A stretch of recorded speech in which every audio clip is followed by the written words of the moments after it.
everyone, and welcome to Sarmaya Talks at the Asiatic Society. I'm Aparna, and on behalf of the Sarmaya Arts Foundation, I'm pleased to have you all here today. Thank you for coming despite the inclement weather.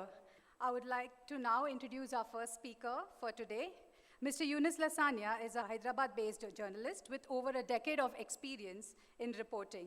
He is currently the Chief of Bureau, Andhra Pradesh and Telangana State for the News Minute. With a deep love for Hyderabad and its history, he also runs the Instagram page, the Hyderabad History Project, and hosts Beyond Charminar, a podcast series focusing on the lesser-known aspects of the city. Yunus, the stage is yours. So thank you all for having me. So thank you all for coming, and please, I'm very, very happy to be here today. So a little bit, I'll also add about what I do in general. Why I'm talking about Dakhni today is because I'm a journalist by profession, but I also archive Hyderabad on my own. I try to write about things that people generally tend to overlook. That's what I primarily try to do in the city. I also conduct history work. That's how I also like to keep myself rooted in the city. So today's talk is about the language that is primarily spoken in Hyderabad and in the Deccan in general. Like I'm talking about Hyderabad, Gulbarga, Bidar, Bijapur, parts of Chennai, Bangalore, and some other cities. Before coming to the actual talk itself, the general notion about language in Hyderabad, I think if anybody here has traveled to Hyderabad, you will hear people speaking in the language, and you will hear words like kaiko, nako, how, which are, I'm sure, familiar words for all of you. And people generally tend to label this as Hyderabadi Hindi or, Hyderabadi version of Urdu or some dialect of Urdu, which is something that even I thought was the case for a very, very long time until I realized it was not.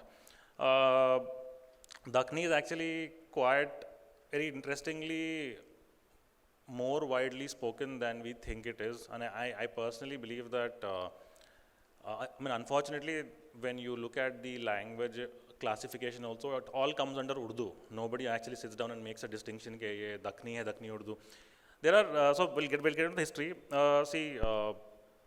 I won't go too much into detail, but about roughly 800 years ago in the 14th century, if you look at Indian history in the last 1,000 years, you only have, I think, a bunch of people at best, maybe, who have controlled what we call India today in general.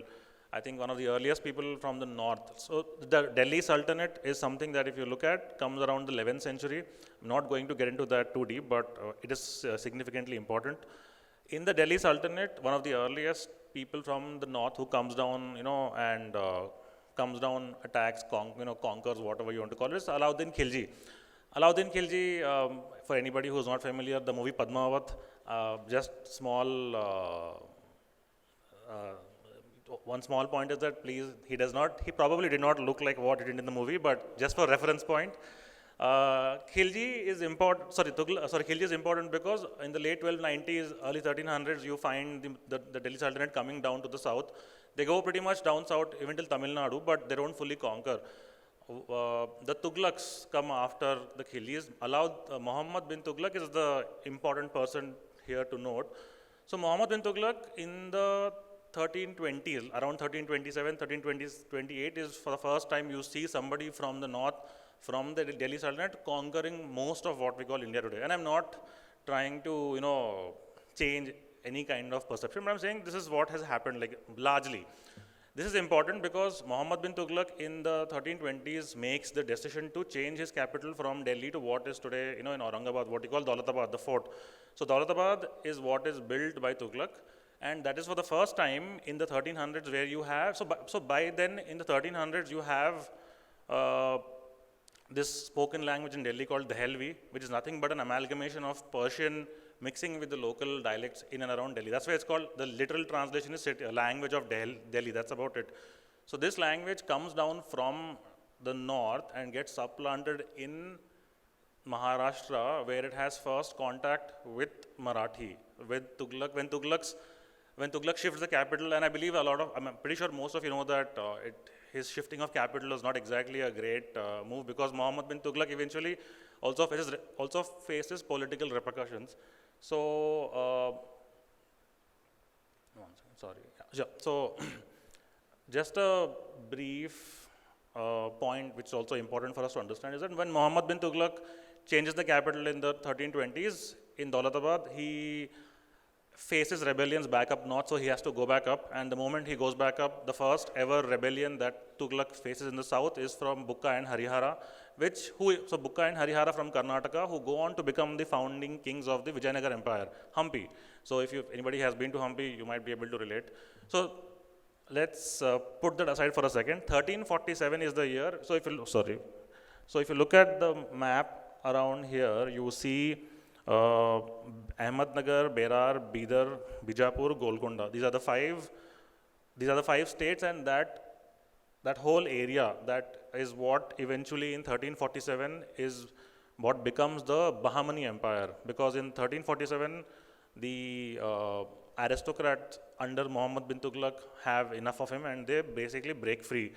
Again, with Daulatabad, it happens at Daulatabad, and this is very important because the Bahamani Empire essentially breaks away from Tughlaq by 1347, meaning that by the mid-14th century, the Delhi Sultanate had been cut in half with having the Bahamani Empire and yahan par the Vijayanagara Empire.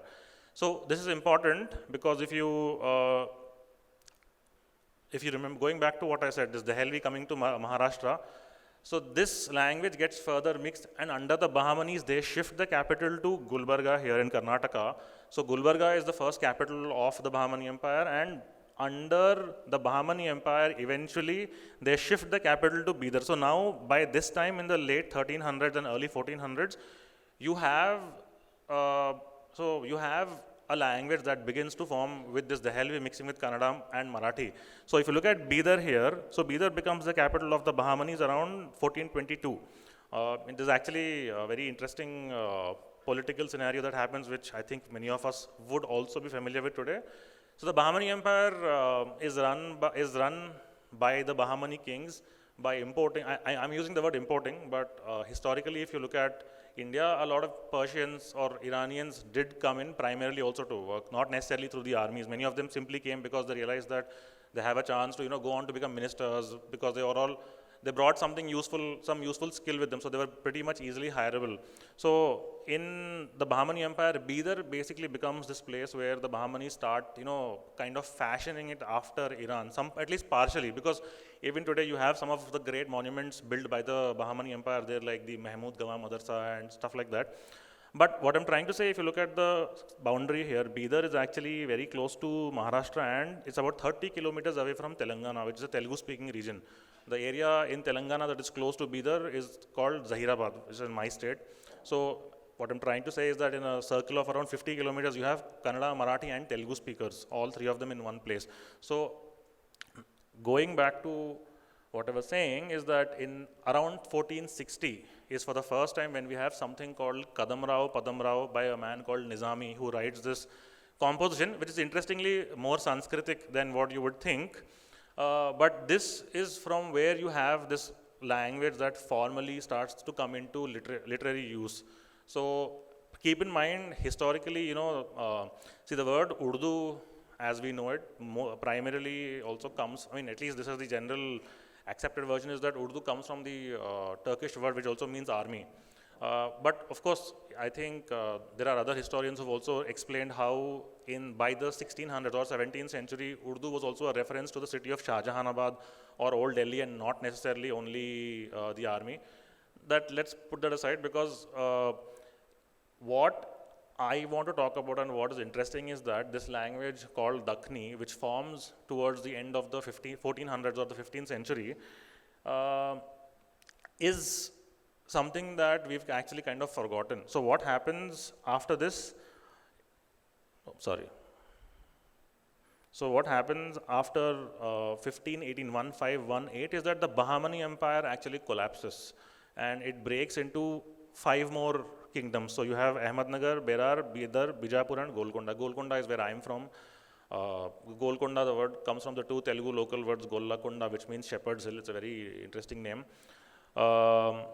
So 1500s, post 1518, post the breaking of the Bahamani Empire, is when Golconda and Bijapur end up becoming two major Dakhni centers. Okay, interestingly, even at this point of time, you don't actually see modern Urdu literature is something that comes around only in the 1700s. At this point of time, when we have Dakhni literature, there is actually no Urdu literature existing. But generally, if you read history, what you will find written in history books is that you will find people clubbing Dakhni as a sub-dialect of Urdu. So I think now when, there's a friend of mine named Karthik Malli, who's a researcher, who's researching also on Dakhni, and a couple of other people who are actually, looking at it with a more critical lens, I think the generally accepted notion, or at least among us, is that this Urdu and Dakhni are two distinct languages, and that Urdu, Dakhni cannot just be clubbed under one thing, especially, so this is my observation specifically, is that when you have Dakhni, which has literature in the 1500s, Urdu at that point of time is still not evolved enough to have any literary use. Like, this is actually a fact. For the good part of the 14 and 1500s, Urdu actually does not really have anything of, in the form at least, what Dakhni has. Like this. Okay, so here is these are the most common words spoken in Dakhni today. I think this is what most people in Hyderabad would be familiar with, especially even around Hyderabad. But the word manje, minje is something what Dakhni speakers in Bangalore, Tamil Nadu, Andhra use. It means myself. Not, I think in Marathi it means, so that's a different usage there. But manje is like myself. So a lot of Hyderabadis, so this is the issue with general, I guess, when people don't understand anything, they tend to deny it, saying that ye galat hai bol ke. So I remember when I posted about this, a lot of Hyderabadis attacked me saying, why are you writing this? Hum log manje baat nahi karte bol ke. But then a lot of people from Chennai, Bangalore saying, no, this is not like what you're saying. We talk actually. So in the last, I think 3 to 4 years is where you find a lot of content creators finally using the word Dakhni. And I think now there is a bit of a final acceptance. So anyway, so what I'm trying to say is that this is the third king of the Golconda Empire, one of the people who in a way is responsible for the building of Hyderabad.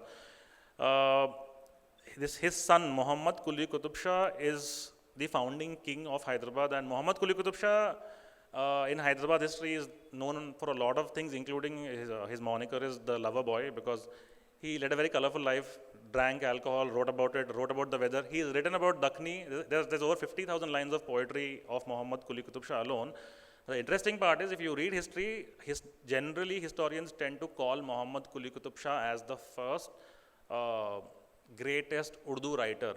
Okay, now the thing is, if you show somebody what Muhammad Quli Qutub Shah has written, somebody who knows Urdu, they would not be able to decipher it, because the language is full of words from Kannada, Marathi and Telugu, which traditional Urdu speakers would not know by default. It's not, and there are political reasons for this, why Urdu has become what it is today versus Dakhni, which I'll come to eventually. So Muhammad Quli Qutub Shah's work, I guess this is one of the more famous, most better known shairi of his that is generally, I think it features in a movie also long ago, I don't remember the name right now.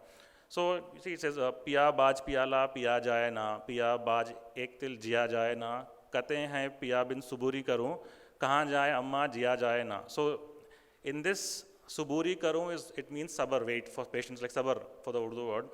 So this is essentially what you will find classic Dakhni literary works in general. And Muhammad Quli Qutub Shah is not the only person. Throughout the 1500s, you have several people who are writing in Dakhni. More interestingly, around it, so the Mughals come into the picture in 1526, 8 years after the Golconda and the Deccan states come into the picture. Mughals, just like the Mughals, even the Golconda Empire also used Persian only as their official record-keeping language. And you don't necessarily find any similar kind of literary works coming in Urdu. So at that point of time, we need to also understand 1500s, there is no word actually used as Urdu for any kind of literary work. The word, I think, interchangeably uses Hindvi, Hindustani, Rekta. So in fact, one of the people, somebody I know in Hyderabad, when I was talking to him, he was saying, the word Rekta is actually, now we call it now it's a synonym for Urdu, but historically it is also seen in a slightly negative way because it is considered to be like mixed, like like it is like side pe alag se mil gaye so that it had a bit of a negative connotation also. It is not necessarily in that sense ke ekta is a good word, but this whole exercise of going through history and understanding Urdu is what generally I tend to argue against, saying that you can't just rub off or push off Dakhni as a sub-dialect of Urdu. And coming to the point here is that we have so much literature from from the 1600s itself. So Hyderabad, Golconda, Bijapur, Ahmednagar, Bidar are all eventually taken over by the Mughals. So starting with Ahmednagar and Berar are the two first states to fall. 1686 is when Bijapur falls, and 1687 is when Hyderabad falls to the Mughals. 1687, in fact, if anybody has been to Hyderabad, I'll just give a bit of perspective. We don't actually know how Hyderabad used to look in general, historically, when it was founded, because the entire city was razed to the ground, to the point where I think maybe you have around 30 to 40 buildings from the original city left, including the Charminar. So the Charminar is one of the few buildings that the Mughals left, apart from a few other things here and there. In fact, when you go to the old city, you won't really find a lot of buildings from the foundational history. You only have like maybe 10-12 structures. So 1687 is when the Mughals formally take over the entire city, and they don't just take over Hyderabad, they take over the entire South Indian belt, excluding the west coast parts of what is Goa. Goa was under the Portuguese starting from 1510 itself, and parts of Kerala, the Malabar coast, are also areas that the Mughals don't have. So excluding the west coast, they pretty much have most of the south in general. So what happens is, so this is these are 4 lines written by somebody called Hashmi Bijapuri after the fall of the Deccan to the Mughals. So in the late 1600s, still at a point where you don't necessarily have Urdu literature as we know it coming into existence, you have Hashmi Bijapuri for the first time asserting the language. So you have, says, Tujhe chakri kya tu apneej bol, tera sher Dakhni hai, Dakhneej bol.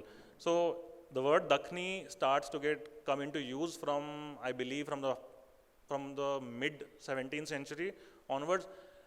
There are poets also who call Dakhni Hindi also, Hindustani also at that point of time. So it's not necessarily ke Dakhneej bole bolke. So Hashmi Bijapuri is one of the more important people, I believe, who we can see makes that assertion against the language, says it is not, don't speak. His assertion was against the North Indian dialect. Okay, so when the Mughals conquer the south, one of the major things in terms of language that happens is that, so Urdu as we know it, probably it was forming on its own in a different idiom in the last 300 years when Dakhni had literature, when Urdu didn't. If you go through history also, you'll see that there's actually a gap of around 100 something years where there's nothing produced in general. So I know these are gaps which even I can't really fully comprehend as of now, but I'm hopefully going to understand this.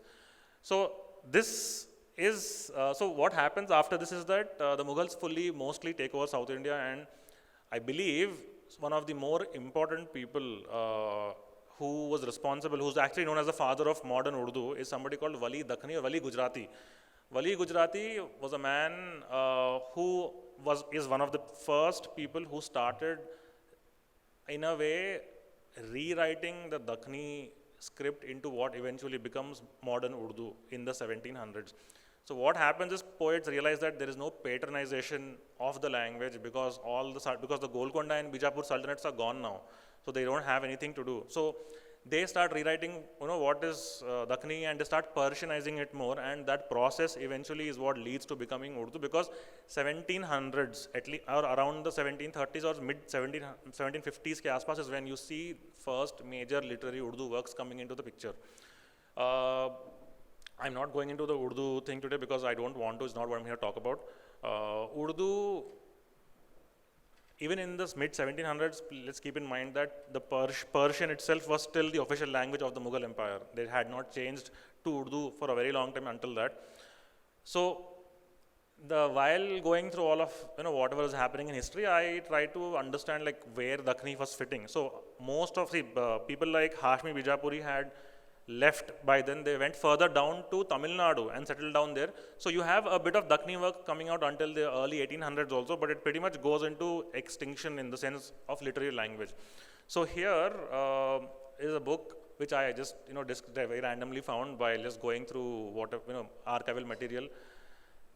So I believe by around 1830s, when the Mughal Empire formally changes the language from Persian to Urdu, right? And so this is a manual written by someone called John Shakespeare in 1855.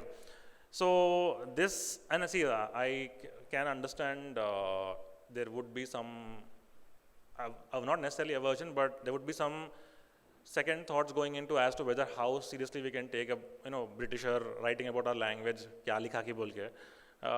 But then, interestingly, in the first page itself, this gentleman very specifically calls the Urdu a dialect of Hindustani. So, from what I can understand, Hindustani is a word that the British generally used to talk about the general language that was spoken in India, or in the north especially.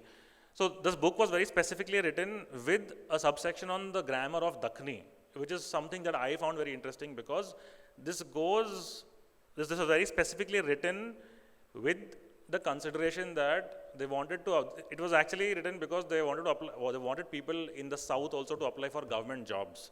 And to apply for government jobs, they realized that the distinction between Dakhni and Hindustani or Urdu was so great that they realized that people will not be able to understand or read and write in the same way. That is why they published a separate grammar as subsection for South Indian Muslims, or at least South Indian Dakhni speakers. See, Dakhni today, I would say, with the exception of Hyderabad, Aurangabad, Bidar, Gulbarga, and maybe some parts here and there around it, Bijapur, mostly has been restricted to Muslim communities, especially in cities like Bangalore, Chennai. I think their Dakhni is a little different. You'll hear them say things like, so, tumhe kya kar rahe hain, so, instead of saying like, what are you doing? Like, in Hyderabad, we'll say, are aap kya kar rahe ki tum?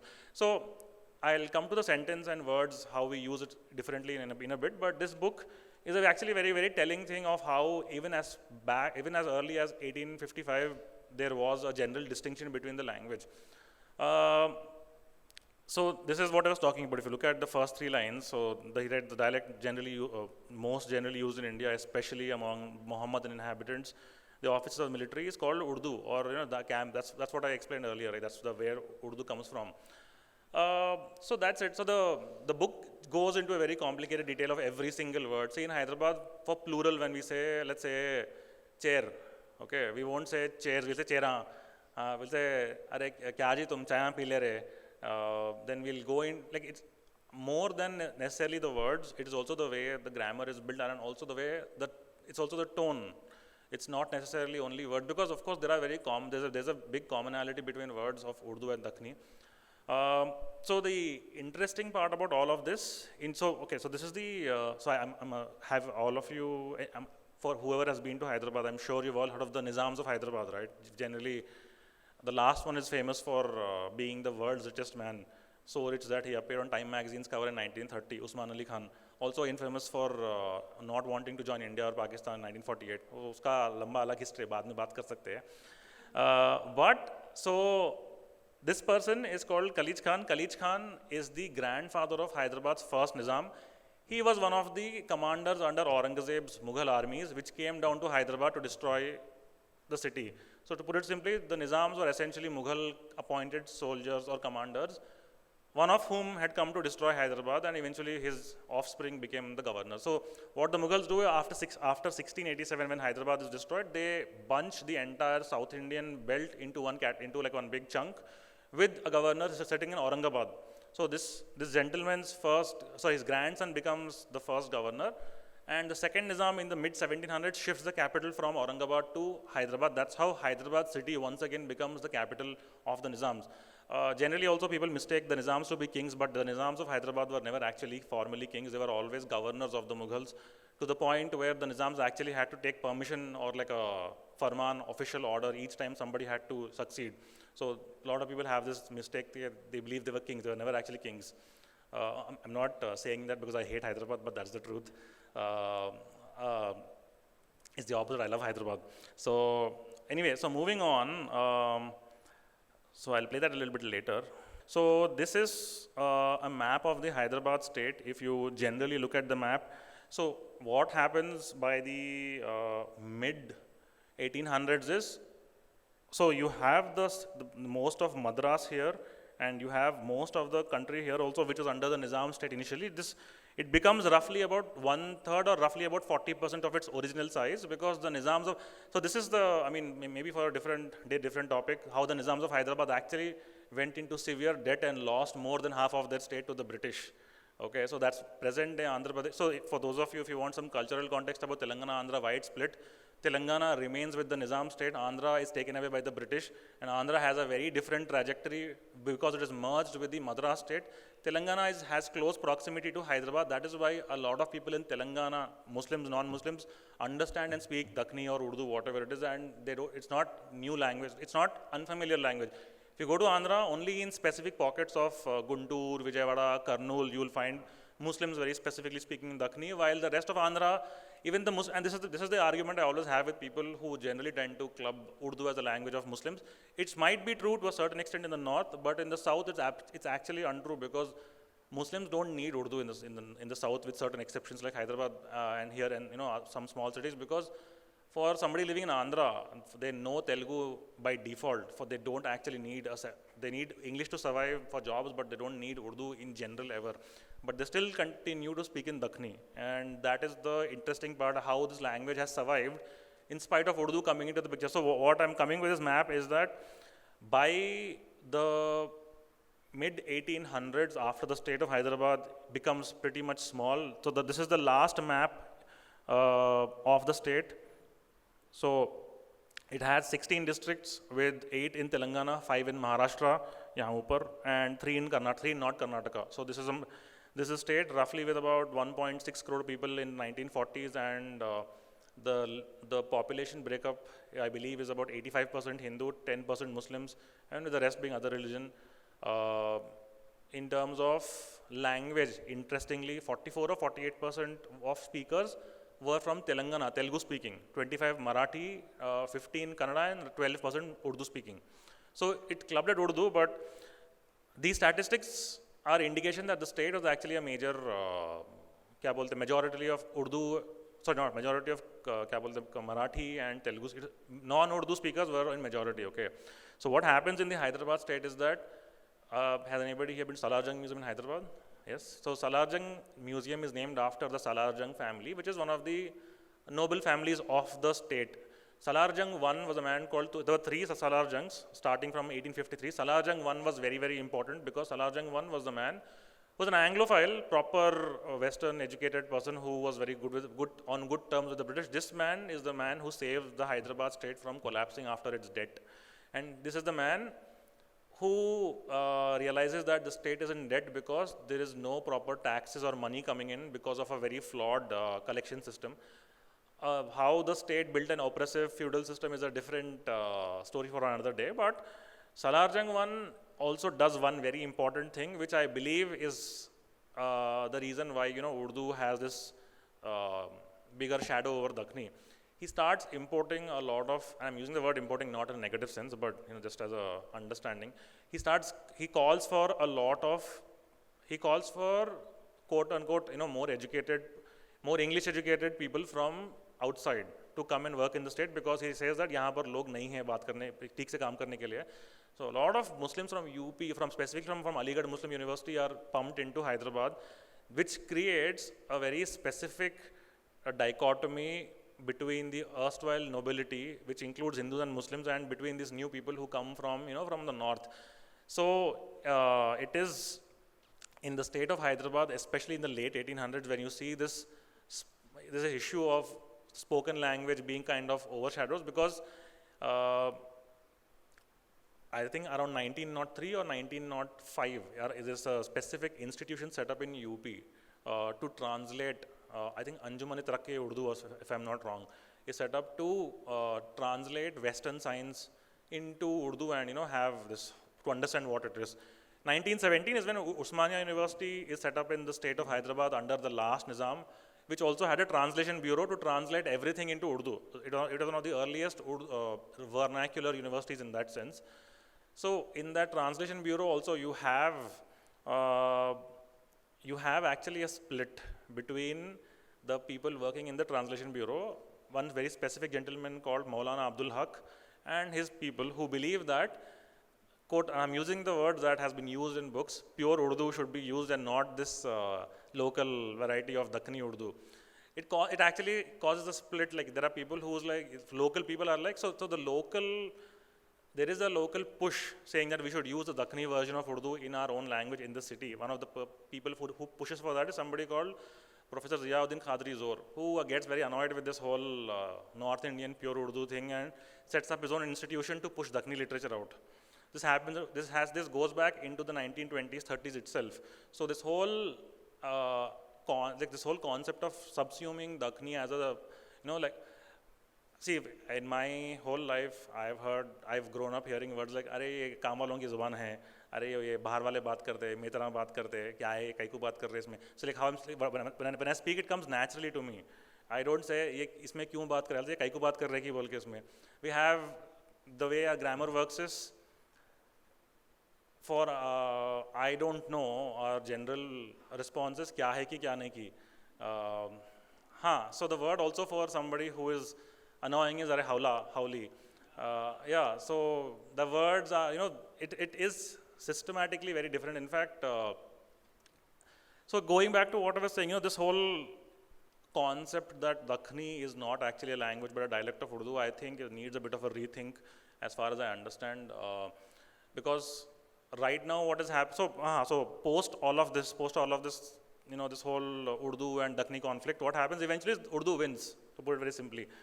I'm not saying Urdu is a bad language. Urdu is, of course, a language in its own right. There's no doubt about it. But Urdu, one very, very important thing that I would like to also point out and mention is that Urdu's status, especially in the South, is, I believe, what probably in the North they wanted to have it as. So Urdu in the South becomes the official language of the Hyderabad state only around 1887. Okay. This happens because Salarjung I dies in 1883, and Salarjung I was the man who did not want Urdu, but he believed that Persian should have been the official language always. In fact, the other day I came across I was reading a book, and then I came across something else about a research paper that was published by one Urdu professor from, I believe, Maulana Azad University in Hyderabad. It's about the first Urdu newspaper that was published in India called Jam-e-Jahanuma, and I believe Urdu journalism observed 200 years last year. That is why this article was written. Jam-e-Jahanuma was initially published in Calcutta by one Brahmin gentleman, if I remember correctly.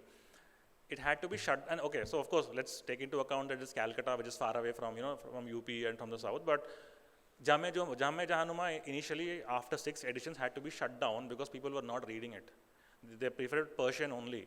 So the man who started it had to, redo it in Persian, and then eventually, much later only, is when Urdu came into the picture again. So, of course, not discounting the fact that Delhi had Mirza Ghalib, and you had a lot of Urdu poets also from the north had to come down to the south, where Urdu became this official language. Like Dag Dehelvi, for example, is somebody who's buried in Hyderabad, even though he's from Delhi.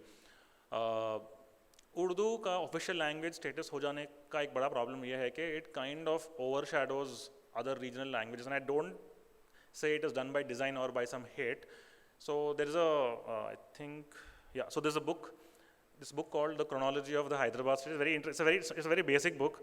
Jawad Rizvi, the man who wrote it, was actually one of the earliest, you can say, revolutionary student leaders from the Hyderabad state under its monarchy. Jawad Rizvi actually was one of the people who was the founder of something called the Comrades Association of Hyderabad, the Communist Party.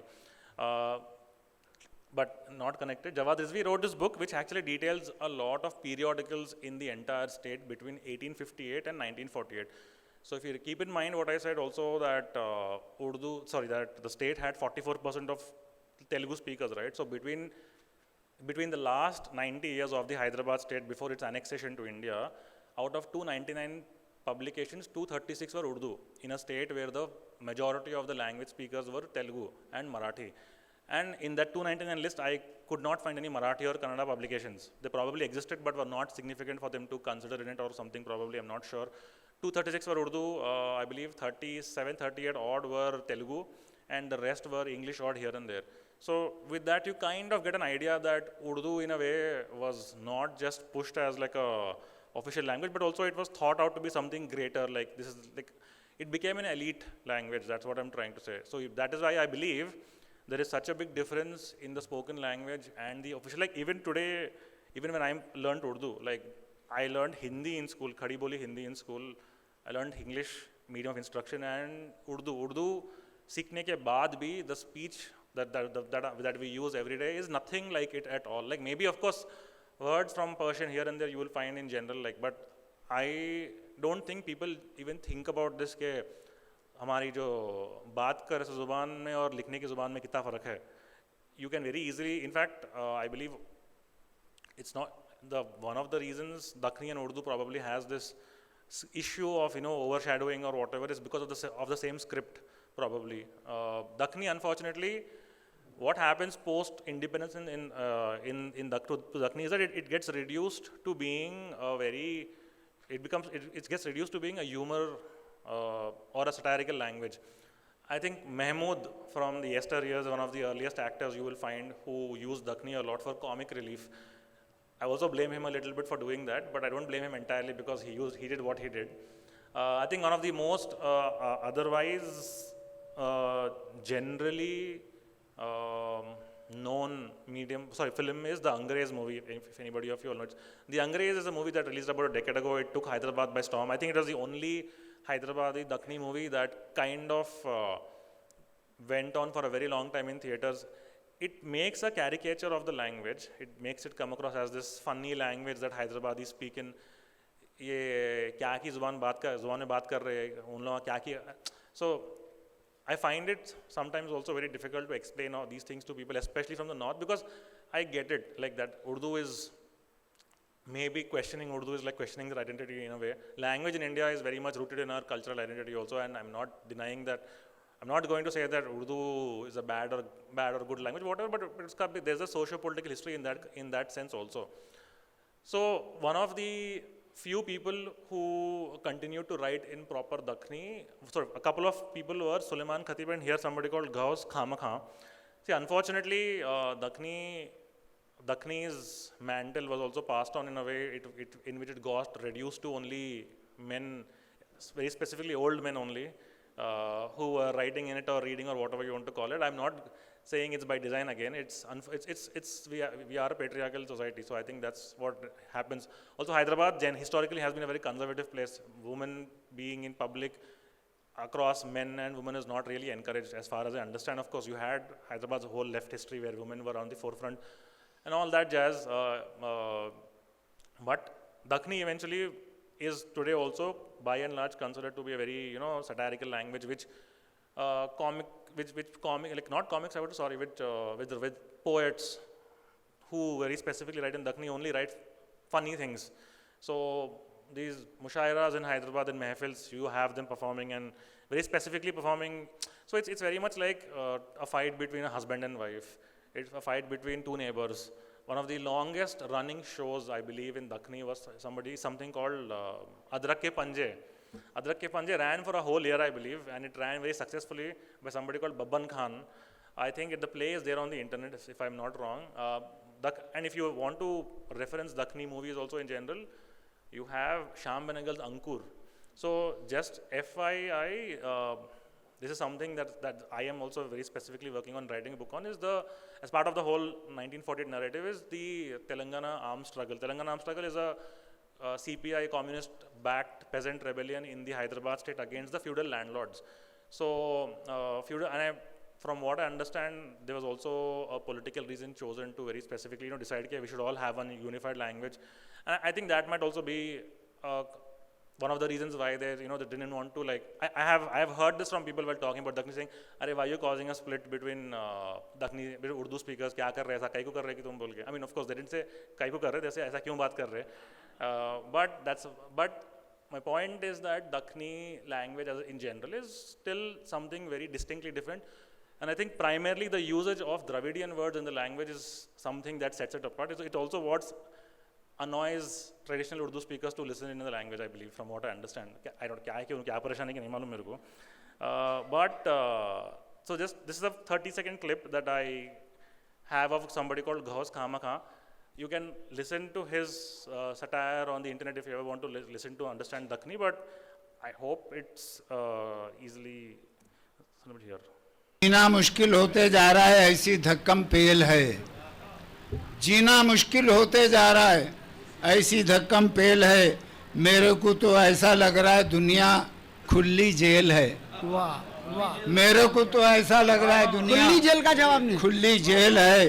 सीढ़ी चढ़ को ऊपर गए और सांप निकलते ही नीचे आए। वाह वाह, सीढ़ी चढ़ को ऊपर गए और सांप निकलते ही नीचे आए। खामखा का जीना क्या है, सांप सीढ़ी का खेल है। हाय हाय, आहा। Look up somebody called Suleiman Khatib. His most famous thing is a fight between a husband and wife. So this is what I believe Dakhni is left in general, and I think traditionally I think people who look at like historians, trained academics, do overlook all of this because they don't consider it to be like. In fact, I remember reading one particular paper where somebody from Aligarh Muslim University wrote. So this is after calling Muhammad Quli Qutub Shah the earliest writer with the collected works. He writes saying, however, his work is of no literary value because it's only written about the. He writes about women, the weather. I'm like, तेरे को क्या होना उसके बाद समझ में नहीं आ रहा मेरे को. Like I don't understand. Like what? Like I think there is a general issue also when we look at how the language formed. Because if you go back to what I said, what I'm effectively saying is that Dakhni formed much before Urdu as a fully language with literature. It had its grammar, it has literature, it has everything, even at a time when Urdu didn't. And Urdu eventually formed as a full language only in the 1700s. And historically, you know, of course, there are reasons why it has taken over as a much larger, you know, subsumed over the whole thing. But I think even today, the fact that Dakhni is still spoken primarily in the Deccan and especially in Hyderabad speaks for itself. I don't think it's easily, you can't kill language easily unless and until you eradicate people entirely. So Dakhni even today, by and large, so just FYI, my family, we're actually primarily Gujaratis. I'm half Patel for that matter. My grandfather shifted from Gujarat, from Surat to Hyderabad in 1970. And Hyderabad has this very typical quality where for as long as you feel home there, nobody really questions who you are. So it doesn't matter in Hyderabad whether you're Gujarati or like there are a lot of Kayas from UP also settle a lot. So one of the within this whole Urdu Dakhni thing also, this is the identity of a lot of these. So the 1919 ke aspas is when the state brings up this law called the Mulki rule, where it says that only certain people who meet certain parameters from outside can be called a local. Like for example, you had to stay there for 15 years, or you had to have like an ancestor who was a Mulki or somebody who came there long back, something like that. It happened because a lot of the locals, they were very angry with the UP or AMU grads for coming and taking away the jobs, something like that. So all of this again gets attached back to our language, culture and things like that. But today a lot of the people who speak Dakhni traditionally also are descendants of these people who came from the north, right? It's not like all of them have aversion to Dakhni or something like that, but that is the status of the language today. Unfortunately, how we look at history, and in fact one of my academic friends pointed out that the way history is also written, especially about Urdu, was done in a way to kind of mimic or use the same methods that historians in the West have used to trace their European languages. Like it's a little bit more linear and not like where like if you look at the usage of the Dravidian words, I think it's a fairly complicated thing to understand. Ye kahan se kahan aaya, how sentence build, how formula. It's something I think only very few people have actually touched upon when it comes to Dakhni.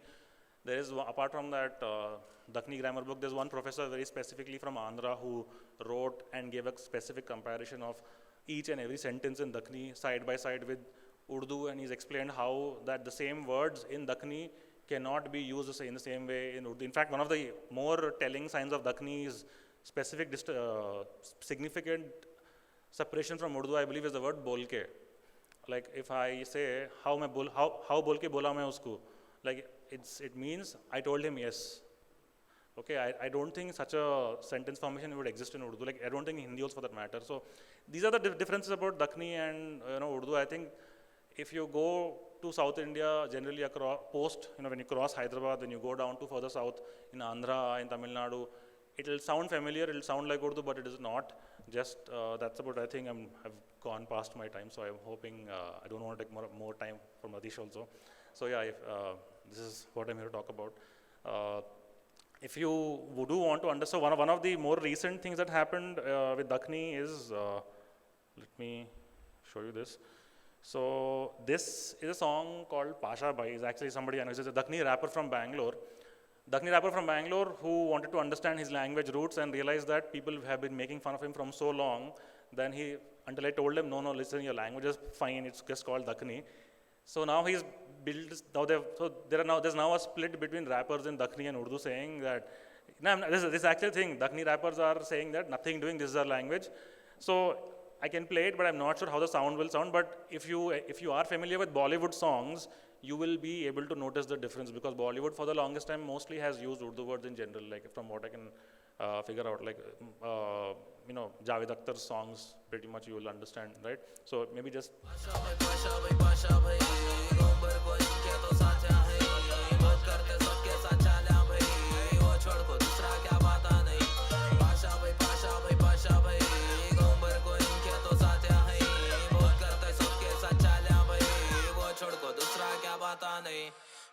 बोलता दिल में रखता नहीं कड़वास की कॉम्प्रो गिम्प्रो नहीं racing shot ही बॉम्बार्डिश नल्ला फाड़ते ले तलवार की एक्शन ज्यादा सोच के फाइटा में कम बातचीत घर बार तक मुंह पर थपड़ा खंजवा पूरा एरिया मेरा तू छपता गंगा रखी पक्का पता जन को सब जगह का मारा घुटना नहीं असरात में असरात का क्या भी बन जाता यहाँ को कर लग को माँ चुबा कर डाल दिया तानी चमका छोड़ना हमें ट्रोल करने वाले तुम्हें हम नाच रोला स्क्रूडी ला दिस ताले का 15-16 चौकरी वाले परेशान ये बोले चैन से कमा मैं भी अशराफ होगा रत्ती पैसा जमा जा को रिश्ता मंगया पूछे कितना कमाता बोले 50 पाशा भाई गोंबर को इनके तो uses क्या भी पंचाता करके. The word panchat for gossip comes from, is very used in Gujarati. Panchat nahi karo, like, okay, so if you go to YouTube and just listen to his song, if you're not used to listening to Dakhni, most likely you will not be able to figure out what he's saying. So there's something that very specifically Bangalore Dakhni is used. So the larger point I'm trying to make is that Dakhni in cities like Bangalore, Aurangabad, probably Bidar, Gulbarga, all have its own different variants. What is spoken in Hyderabad is not spoken in Bangalore per se or Tamil Nadu. In fact, there we all have our own discussion ke common words kya hai, common words kya nahi hai bol ke. And also in Bangalore they use something like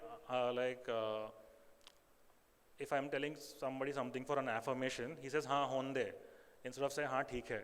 So honde and humna, tumna, they say tumhe kya kar rahe hain. So the word, the word, not even the word, the how we say kya bole so tumhe, right? It means to ask what are you saying? Aap kya bole so tumhe, hame, tumhe. So these are all small differences that make up the language in general. And yeah, that's pretty much most of my time and the presentation also. Thank you all for listening. So if anybody has questions, happy to answer. Thank you so much for that interesting talk, Yunus. Now we are open for questions. Anybody?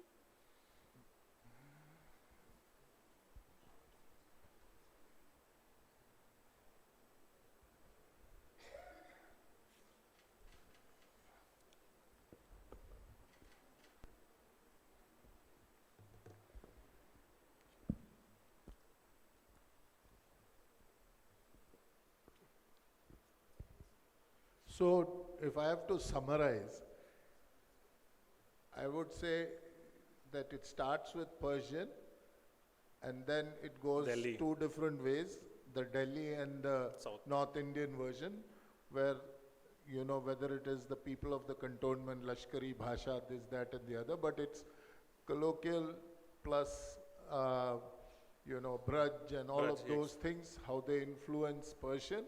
And then when that traveled this side, how Marathi, Kannada, Exactly. you know, Telugu influenced this version.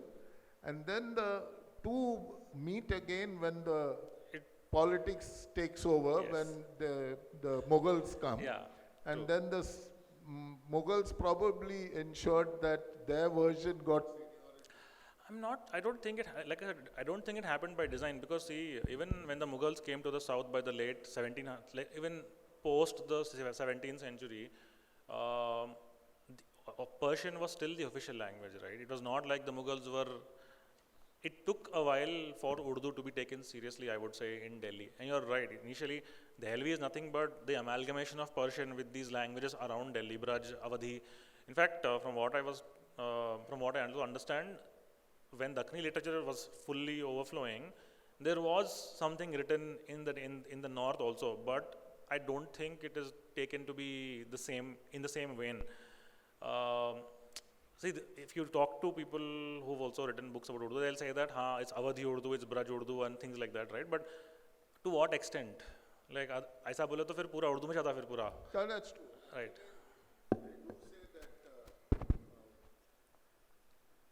They do say that there was a fairly substantial migration from the north post the mutiny. You know, when a lot of people, especially court poets and people. Yeah, also who see, after the mutiny, also when the British fully took over, Urdu was there as one of the instruction mediums. But in Hyderabad is where it had a proper, post-Persian was changed, the official language changed to Urdu. That's after Urdu became the official language. A lot of them also came here because they knew यहाँ पर patronization है. So that's why I'm saying, I'm not saying it's done by design, that something that foundationally they thought Dakhni was bad or good, but I'm saying the bracketing of Dakhni into a larger amalgamation. I'm not denying that it comes from Delhi, but I'm saying logically speaking, if you have a language which has a dialect, for example, if Urdu would have had literature and it would have come to Karnataka or Maharashtra or Telangana, it would have had a Marathi mixed with Urdu first. That should have been the transition, right? Right. So, I mean, I'm not saying. I'm saying we can still debate it, but I'm saying for me, as logically as far as I understand, a dialect cannot have a dialect which has its own literature. That's a language, right? So I think now there will probably be a little bit more debates on this in the coming future, hopefully. So yeah, I hope it answers. Somebody else also had a question.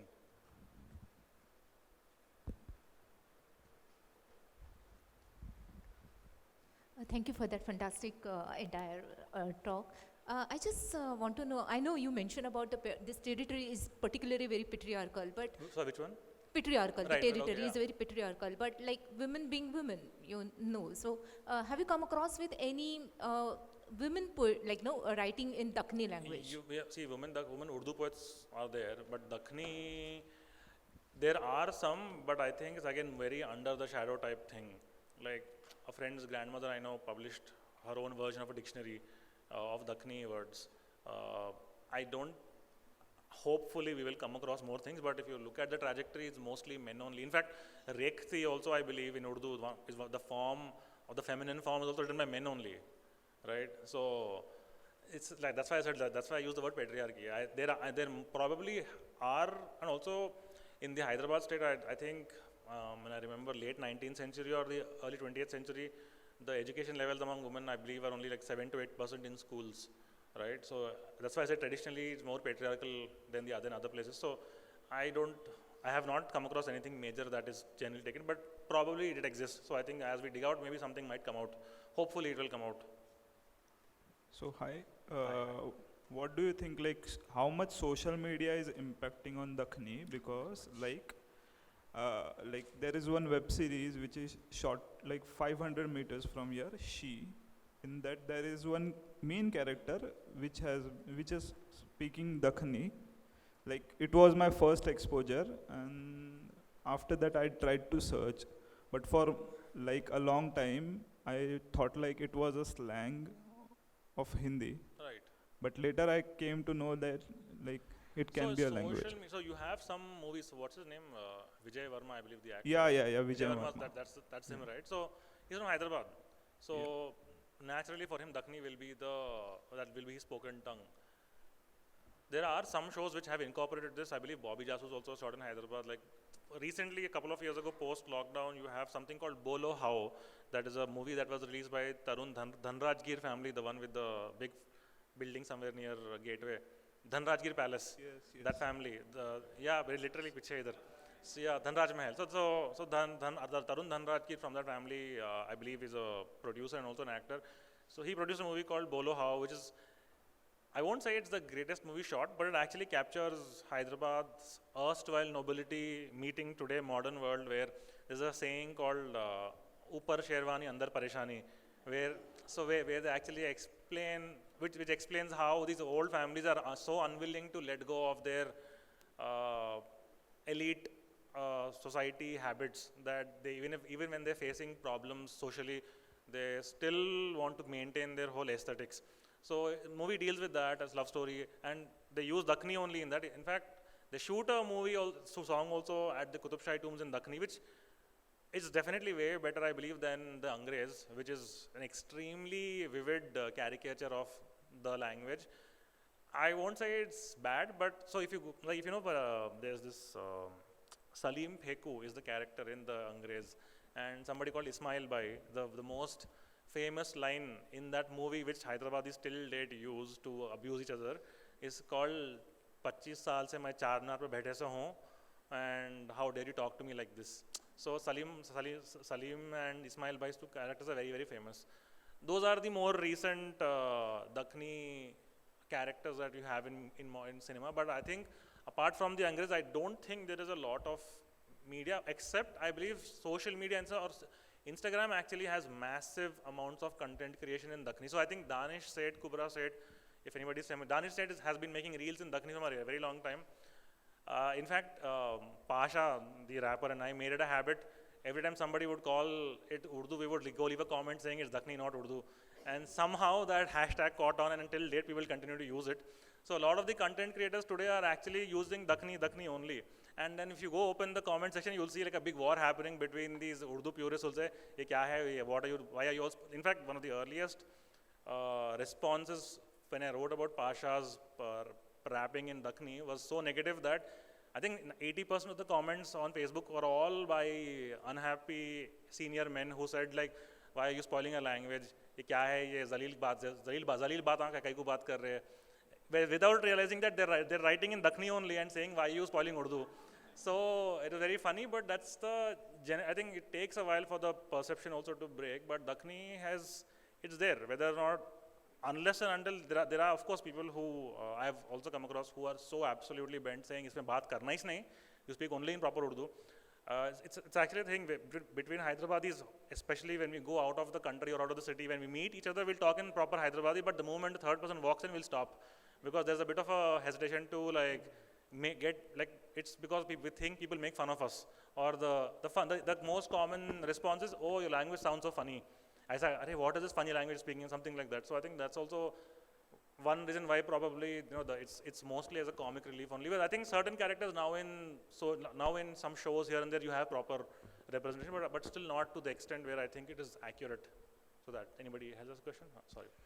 Urdu and Dakhni share the same script. Yeah. So is that one of the culprits why both are considered as sister languages? I don't think it's a culprit, because the Persian being the Urdu dominates Dakhni. Right. I mean, so I don't think that's an issue in general, because although interestingly, some of the Dakhni literature from Bijapur is actually written in both the Persian and the Devanagari script at the same time. In Bijapur, I believe Ibrahim Adil Shah I'm not exactly remembering the name right now, but during a contemporary of Muhammad Quli Qutub Shah in Bijapur, when he writes something called Nauras, he basically loves the Indian, not festivals. I'm not able to remember right now, but some of the works in Bijapur have been written in both Persian and the Khadi Boli script. So maybe the culprit is also the script, but I don't necessarily think that is the case, because it is a little natural that because Persian was the overarching language which mixed with the dialects initially and then came down, I think it is just natural that they adopted Persian only. So I think the Braj, Awadhi probably are put in the Hindi bracket, that's why, because of the similarities. Yeah, so anyway, sorry. In fact, in this particular thing you are referring to, the starting invocation is to Ganesh. Yes, exactly. Yeah, Ibrahim, yes, exactly. Nauras. So, yeah, sorry, please. No, in Urdu, you don't actually have Kannada, Marathi, Telugu words in Urdu at all. Like, see, Urdu was standardized early on, I believe, especially. Yeah, I would say now, because people have learned Urdu, like when I learn Urdu also now, I know Urdu also now. But for me still, it is not my natural tongue. It is just a language that I know. But I think a lot of people don't think, इतना नहीं सोचते बात करने को, हाँ वो तो आ रहे हो क्या है अपना ज़ुबान, it's just a Hyderabadi thing. So one of the interesting things what I forgot to mention also is that Urdu to Dakhni today primarily has also been preserved because of women in the homes who've historically apparently, because they've never been allowed to go out into the markets and speak and mix with other people. Old women in Hyderabad were apparently the only last, like I think the last contingent of Dakhni speakers, pure Dakhni speakers in the entire city today. So that's also the thing. So yeah. So I have a very quick observation. I have a lot of relatives in Hyderabad, and I've been going there regularly over the past 30, 40 years from childhood. And they all talk in this Gujarati, Dakhani or Dakhani, and it's never looked down upon. In fact, in weddings also, they will have these special songs which were composed in Dakhani. Yes. Now, of course, Bollywood takes over, but it's been there, and it's never been always respected. It's been there. So, in fact, and probably you'll know the family, Raja family and all, they all have been using it. So. Wali Gujarati is an example, and you find Gujarati words also early on. In fact, one of the words used for Dakhni is also Gurjari also. So it's possible. I have not been specifically looking at it, but I can definitely look into it. I can pretty much, but I wouldn't be surprised if it is a little bit larger than that as well, because I think that's why the word I use is hiding in plain sight, because people know it's there, but they don't just know what it is. So एक बार जब थोड़ा awareness आता है, automatically it might have some internal connection कि okay, this is actually a different language. Urdu is, I mean, I guess it's like English eventually becomes our now natural form of speaking, right? So I think for a lot of people Urdu also is that, but South mein it's not the same case. I think this is the primary distinction that I would make. Anyway, so yeah, anybody else's question before we are done? Okay, one last question, please. After this, we can take it personally with the speakers. Hi, what's the overlap between this and Bombay? So Bombay, see, the Bombay presidency also, in fact, that book that I showed, right, so that book was very specifically written for Dakhni in Mysore and also around in the British controlled areas. See, Dakhni being in close proximity with Marathi most likely is this is probably another variation of Dakhni, which again, us being in the Deccan, very specifically concentrating there, have probably never looked at this side to understand what it is. I think it needs more studies. I think it generally needs more serious studies as to a separate understanding of Dakhni and not as Urdu. I think that might give a bigger answer. I think if you look at probably poetry or compositions from a little bit earlier, you might get understanding. But as far as Bombay is concerned, Bombay's history was different, right? It's a city that was traditionally built by the British. That is why probably it didn't have the same impact when it comes to literary languages like say Hyderabad or Bijapur again, or for that matter even Aurangabad, right? So Aurangabad mein Dakhni hi baat karte to a large extent, even today. Not in Bombay. Like I think Bombay's history is more in sync with Madras or Tamil Nadu, Chennai I would say, like rather. But I'm not sure, I can definitely check this up, why Chennai has a chunk of Muslims who speak in Dakhni traditionally and not Bombay in the same way. I'll be more than happy to look it up actually. So yeah,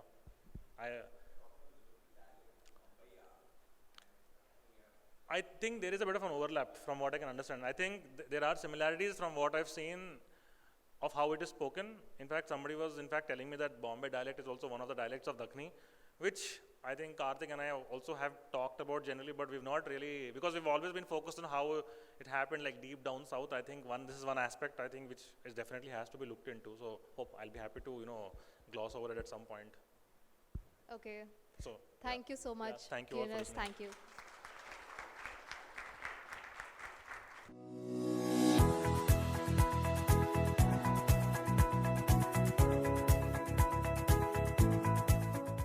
Subscribe to Sarmaya and be a part of the stories and conversations around art, history, and culture.